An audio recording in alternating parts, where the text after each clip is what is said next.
Nagluto nga pala ako kahapon ng pinakbet. Pero ayan ang aking kawali. Masusunog na. Nilagay ko muna yung bawang para sa mga aswang. Gisa-gisa muna natin ang ating bawang. Pasensya na po sa aking sandok at pag ganyan po yung wooden sandok po ang gamit mangingitim. Tapos sinabay ko na po ang sibuyas, kaamoy ng katahinaw. Gisa-gisa. Tapos sasabay ko na po din yung pagpupunas. Halo-haloin muna po natin. Tapos pag medyo luto na po yung sibuyas, talagay na po natin yung kamatis, pampaasim.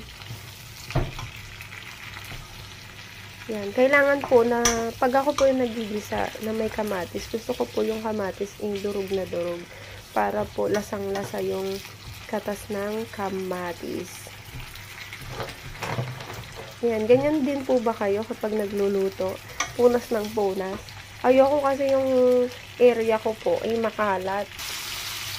Ultimo yung pagkatapos ko gamitin yung mga pinaghiwaan ko, hinuhugasan ko kaagad kahit na may nakasalang ako. Siyempre, hinaan natin yung apoy kasi baka masunog. Ilang beses na ako nasunugan ng niluluto. Kasi ayoko kasing makalat yung area ko. Gusto ko malinis, walang tumatalsik na mantika.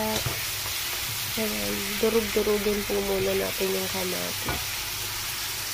Para malasa meron na yung pinakbet. Kasi nanood ko na yung tiger prawn.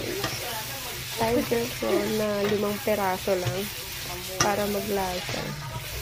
Para maiba naman, dati laging baboy po yung nilalagay ko. Ngayon prawn naman.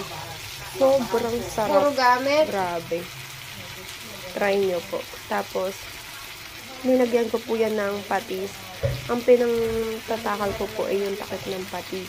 So, dalawa lang po. Maganda yan na pantanggal ng